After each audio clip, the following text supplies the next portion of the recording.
Hi everyone, this is Dr. Ghanasham Chavan. I welcome you all in another session of Human Anatomy and Physiology.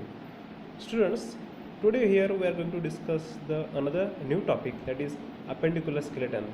In the last lecture we have discussed regarding the axial skeleton. In that we have discussed three parts in axial skeleton. In that first was skull, second was the vertebral column, and the third was thoracic cage.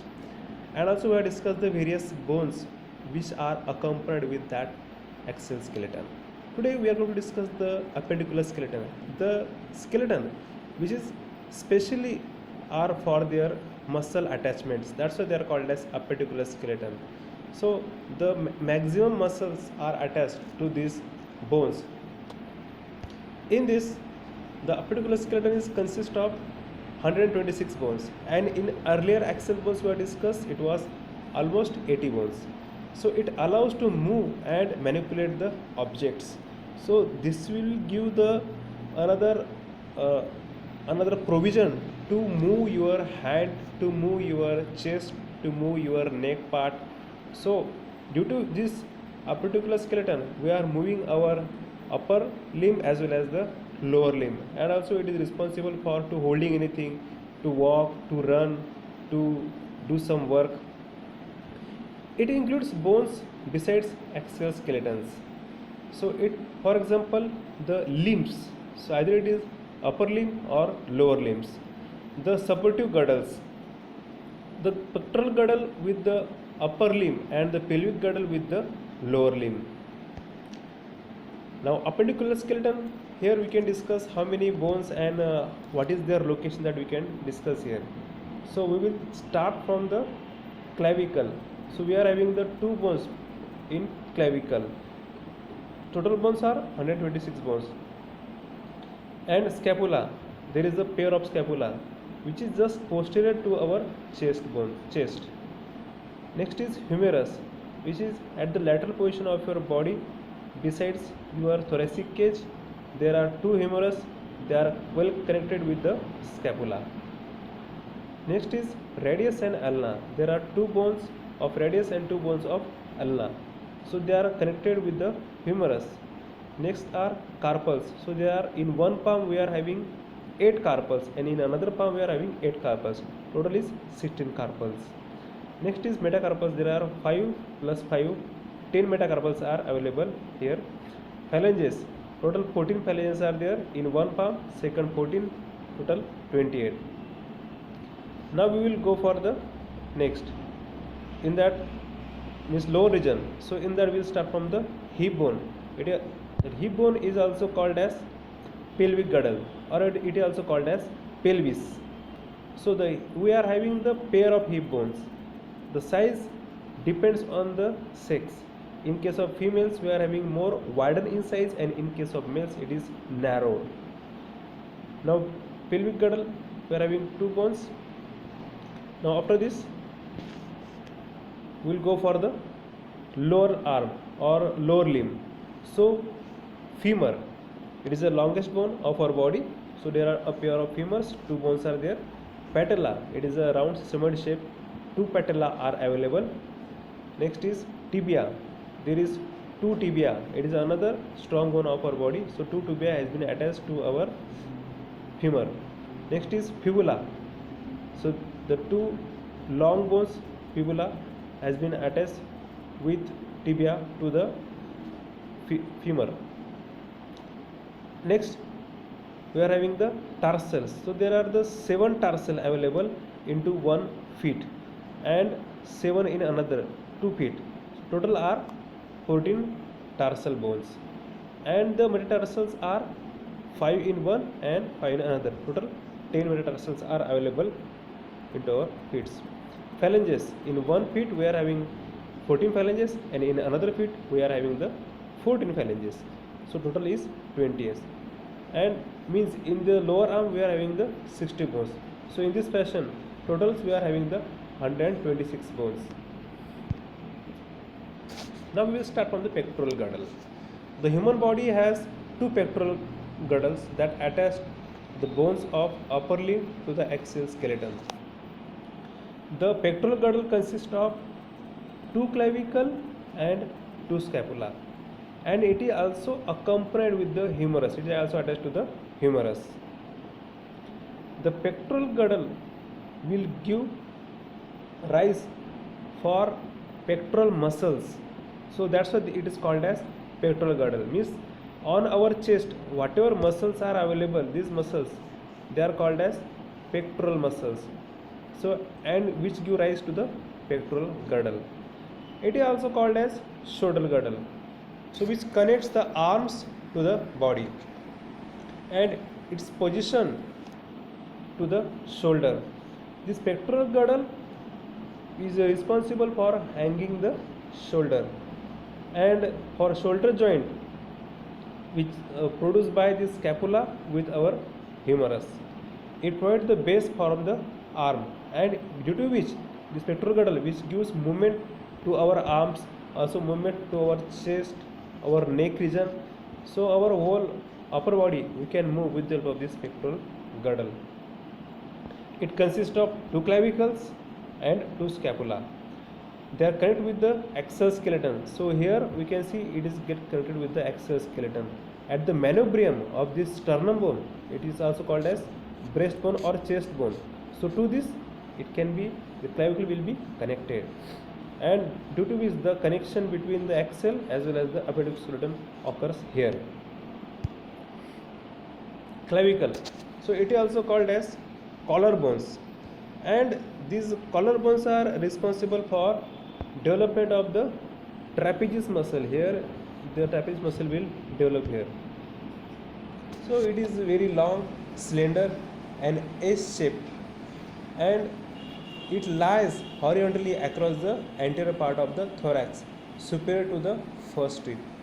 It is subcutaneous and easily palpable, and the bone is S-shaped because the medial half of the convex anteriorly joins and lateral half is concave anteriorly, and it is rougher and more curved in case of males, because its curved nature is responsible for holding more weight.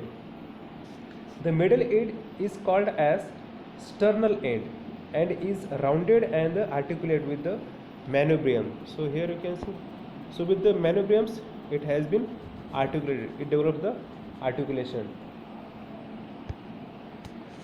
To form the sternoclavicular joint, the broad flat lateral end, the acromial end, which articulates with the acromion of the scapula. So here it will bind with this scapula, acromion with the scapula. To form the acromic clavicular joint, the conoid tubercle on the inferior surface of the lateral end of the bone is point of attachment for the conoid ligaments. So here you can see this is the acromial end and this is the sternal end. So this acromial, the sternal end will join with our sternum, and this acromial end is having facets for the articulation with the acromion with our scapula. So it binds with this scapula here. So here it is a long bone and it is having capability to hold our shoulder. Scapula, it is also called as shoulder blades. It is broad, it is flat, triangular, it is articulated with the arm and the collarbone. Anterior surface, it is at the anterior surface and the subscapular foci. The scapula is, you will see its shape, it is triangular in shape. Here you can see it is triangular in shape here, and it is flat bone and it is situated in the superior part of the posterior thorax, means it is at the posterior part of your thorax, and it is at the level of second to 7 ribs. A prominent ridge is called spine, which runs diagonally across the posterior surface of scapula. So here you can see And if you will see, the lateral end of the spine projects as a flattened expanded process. It is called as acromion. So it is the acromion part. It is responsible. This acromion part is responsible for attachment with the clavicle. It is the last posterior part which gives the groove-like structure, and it is easily felt at the high point of the shoulder. And if you will see, the scapula it is having three sides: superior border, middle border, which is vertebral border, and the lateral border, which is at the axial border. The body has three corners: superior angles. After that, means it is at the above portion, at the inferior angle, which is at the back side, and the lateral angle, which is at the side by side. The scapula head, which is having the head, and it holds the glenoid cavity, so which articulates with the humerus. So it forms with the humerus. It is called glenohumeral joints. So it forms the joint with the humerus, which connects with that help of this glenoid cavity, in which the humerus head can be fit to form the shoulder joints. The processes of the glenoid cavity, it is called as choroid processes, and it is anterior and small. Now here you can see, this is the body part. It is also called as subscapular fossa. It is a lateral border, and this is the lateral angle, and this is the acromion, and this is the choroid process. Now this is the glenoid cavity to which the humerus will join. It can be bind. This is the acromion. This is the point at which the clavicle will join. So by various angles you can see, this is the lateral view, this is the anterior view, and this is the posterior view. From back side, how can we see that backbone or scapula? These are also called as backbone. So here you can see it is the neck part, spine. This is the intraspinous fossa. Here is the supraspinous fossa, and this is the superior border. This is the coracoid process. This is the acromion. Now the upper limb. Now we will start with the upper limb. It consists of arm, forearms, wrist, and the hands. In upper limbs, if you will see, it start with the humerus. Humerus is having the one bone. That humerus is a part of upper limb which connects with the radius and ulna, and the radius ulna will connect with the wrist bones. Humerus. So it is a shaft, and if you will see the upper limb, it is having total 30 bones, which are having three locations. One is at humerus, second is at radius ulna, and third is as carpals. Now in case of humerus, if you will see, it is having deltoid tuberosity. The humerus is the arm bone. It is the longest and strongest bone of upper limb, like femur. So as femur is the strongest bone of our lower limb. It articulates proximally with the scapula and distally with two bones. It is called radius and ulna. And it forms elbow joints. That elbow joints is nothing but the type of hinge joints. The proximal end of humerus features a rounded head that articulates with the glenoid cavity of scapula to form the glenohumeral joints, as we have discussed earlier. The distal end of the anatomical neck, which is visible as an oblique groove, it is the former site of the epiphyseal plate in an adult humerus. The radial groove, you can see, for the radial nerve. So nerves are also supplied with this the whole body, and it is posterior to the deltoid tuberosity. Now here you can see, it is the greater tubercle, it is the lesser tubercle, it is the intratubercular grooves. This is the head which attaches to our scapula. It is the anatomical neck, this is the surgical neck. It is the shaft. This shaft is also called as, in bone it is called as diaphysis. It is a major hard part of our body. They also called it, this is called as deltoid tuberosity. This is the radial fossa. It is a coronoid fossa, medial epicondyle. This is the lateral epicondyle, and this is the posterior part of our upper limb or humerus. The forearm, also called as antebrachium. It consists of long two bones. They are called as ulna and radius. If you will see radius, the bones which are attached to our wrist bone, it is called as radius, and the bones which is attached to the humerus from the back side, it is called as ulna. Now if you will see, the ulna is located in the medial aspects of the forearm and is long than the radius, and it is also more stronger than the radius. It is the olecranon.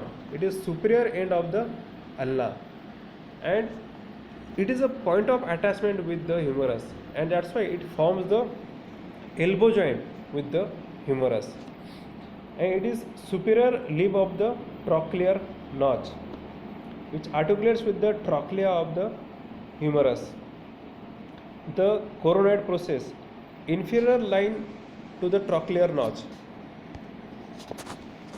8 carpal bones. So we are having total 8 carpal bones into our wrist bone. So they are the part of palm. 4 proximal carpal bones, 4 distal carpal bones are there. So allow wrist to bend and twist.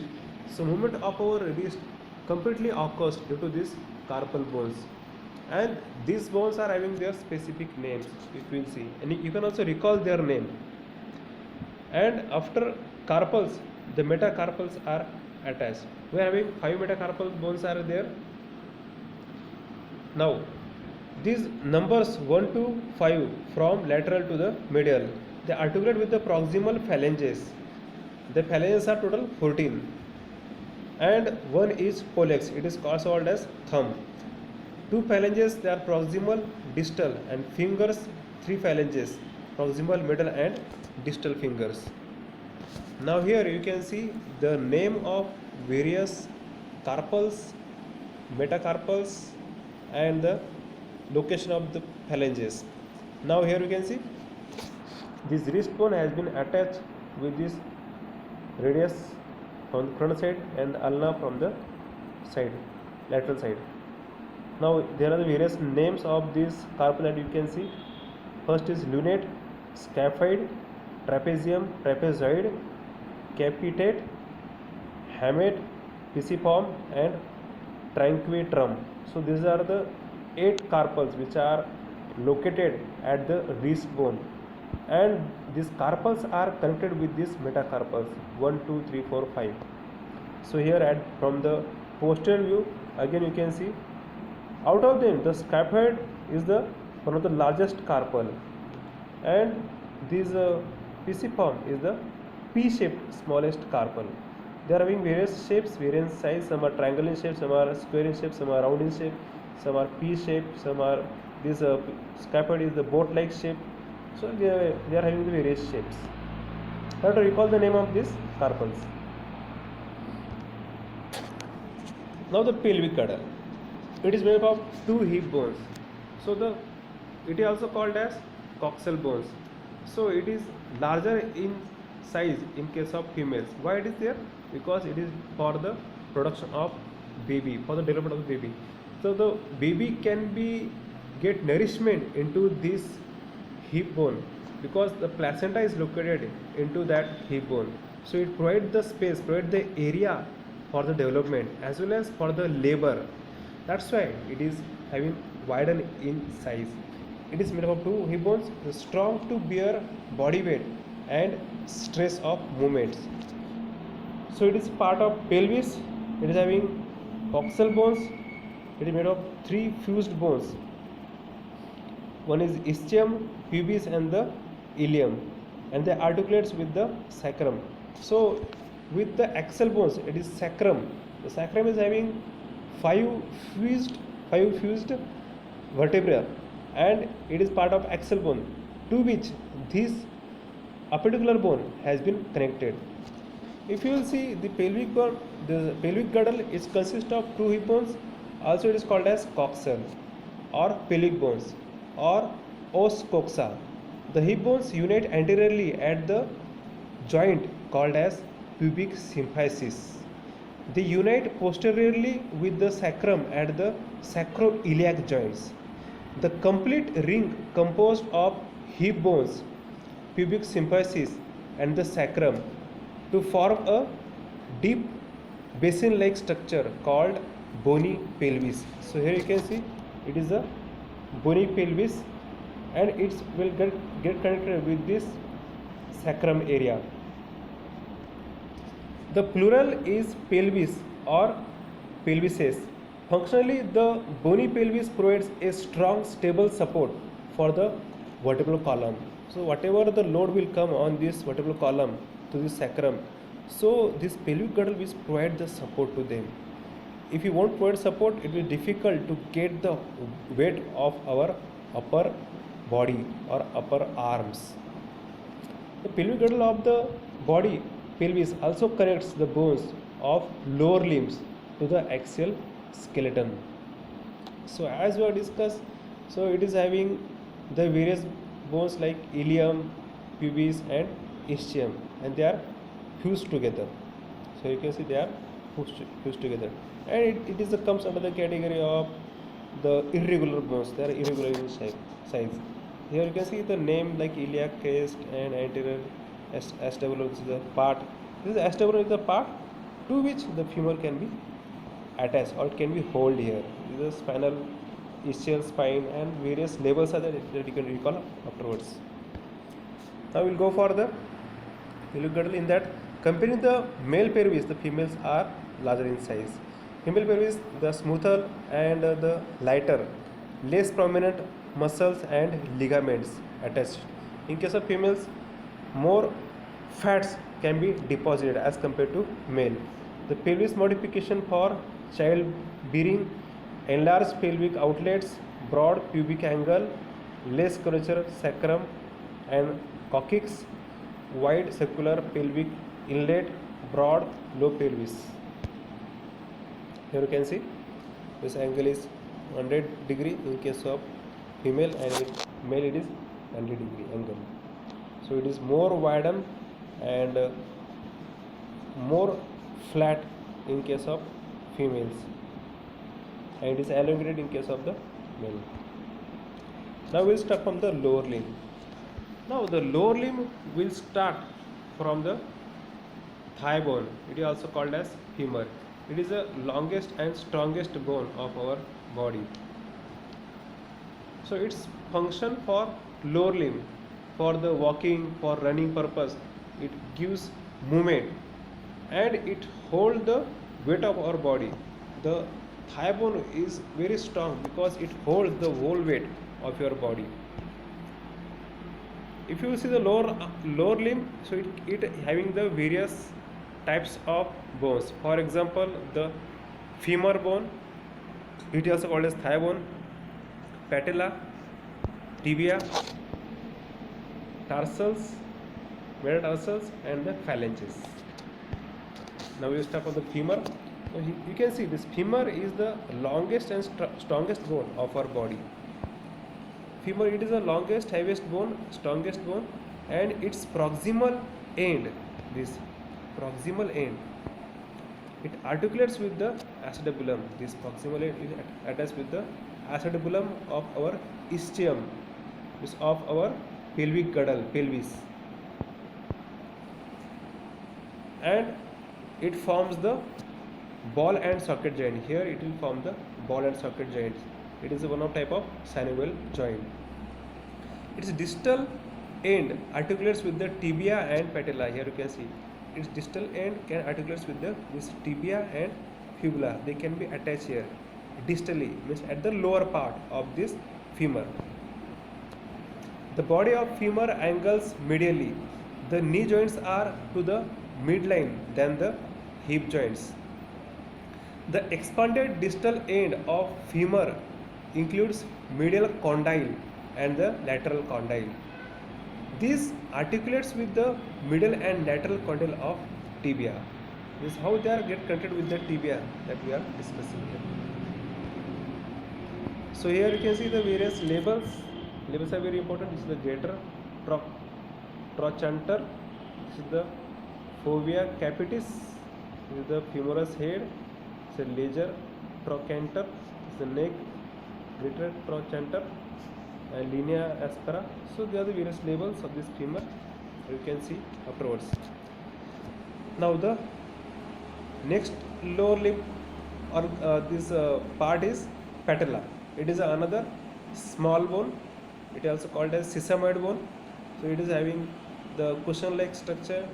It is providing the attachment of ligaments to the upper limb, for example femur, as well as to the lower limb, for example to the tibia.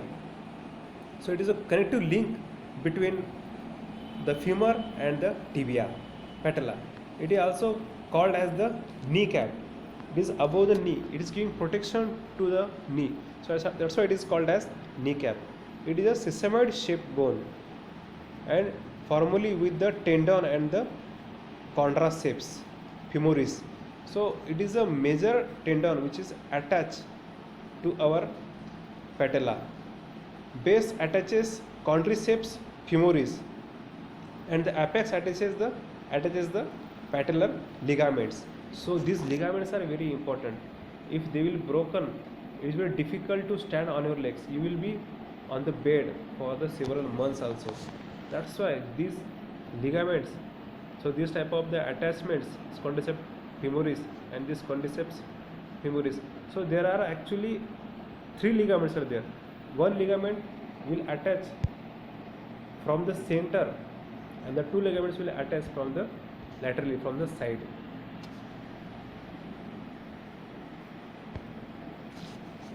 Now here tibia. It is also called as the shin bones.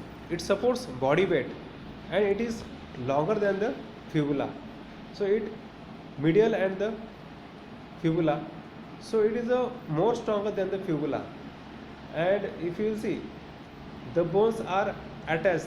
This tibia is attached with the femur at the upper side, and at the distal side it attaches to the tarsal and metatarsals.